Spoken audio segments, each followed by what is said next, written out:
పెళ్ళైన కొత్తలో ప్రతిదీ నేనే వండగలను అని చెప్పి ప్రగల్భాలకు పోయి అన్ని వండి పెట్టిన పాపానికి పెళ్ళై ఎన్ని సంవత్సరాలైనా సరే పండగ రాని పుట్టినరోజు పెళ్లి రోజు ప్రతిరోజు మాకేం స్పెషల్ వండుతున్నావు ఏం చక్కగా అడిగి తింటారో వీళ్ళందరినీ మేపడానికి వండి పెట్టడానికి నా చేతి రేఖలు కూడా అరిగిపోయింది. నువ్వన్నా గుర్తుపెట్టుకోబిట్టు, నాలాగా తెలివి వాడకుండా నువ్వు తెలివిగా పెళ్ళవ్వంగానే నాకేమీ రాదు అన్నట్టే ఉండు, నీకు అన్నీ వచ్చినా ఏమీ రానట్టే ఉండు, లేకపోతే జీవితాంతం ఇలానే వండి పెడతా ఉండాలి ఫ్యామిలీ, మనకే సుఖం మిగలదు.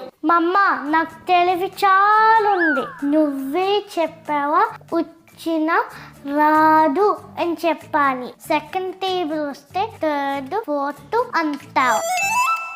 అందుకేనా టేబుల్స్ వచ్చినా కూడా రావని చెప్పి ఒకటే టేబుల్ సంవత్సరం అంతా చదువుతున్నావా, తర్వాత మిగతా టేబుల్ చదివిస్తారని.